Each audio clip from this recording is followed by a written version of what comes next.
Méditation du 28 février, conduit par les bergers. Comme un berger, il fera paître son troupeau. De son bras, il rassemblera des agneaux et les portera dans son sein. Il conduira les brebis qui allaitent. Isaïe 40, le verset 11. Dans la création visible, la sagesse divine se manifeste dans une infinie variété de processus. L'uniformité n'est pas la règle suivie dans le royaume de la nature. Ce n'est pas non plus la règle suivie dans le royaume de la grâce. Dieu travaille de différentes manières pour atteindre un but, le salut des âmes. C'est par des méthodes différentes que le Rédempteur atteint des esprits différents. Le changement de cœur s'opère par un processus ou par un autre. C'est le Seigneur qui travaille sur les esprits et qui façonne les caractères. Tous les êtres humains ne sont pas conduits au Seigneur exactement de la même manière. Ils ne doivent pas définir de manière arbitraire, étroite, les caractéristiques de l'œuvre de Dieu sur les esprits. Il peut être donné à l'un d'acquérir facilement la force spirituelle et le discernement, tandis que l'autre doit lutter contre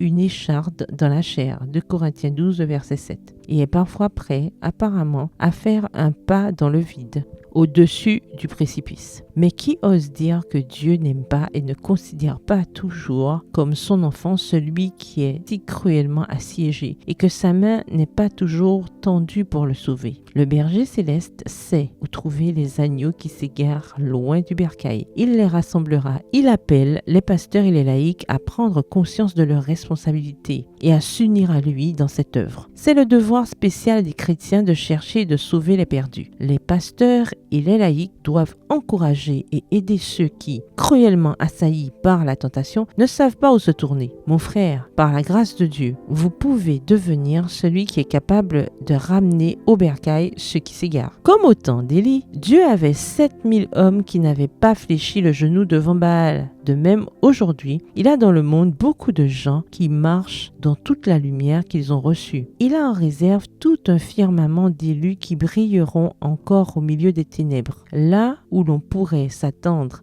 à ne voir que des ronces et des épines, des arbres fruitiers de justice apparaîtront. Dans des endroits comme ceux-ci, il y a des gens qui fleuriront plus doucement pour le Seigneur que beaucoup de ceux qui vivent dans des endroits plus favorisés. Tout autour d'eux, ils répandront le parfum de sa grâce alors qu'ils fleurissent dans les lieux les moins prometteurs. Extrait de la lettre 39, datée du 28 février 1903, adressée à J.J. Wessels. Bonne soirée, que l'Éternel vous bénisse.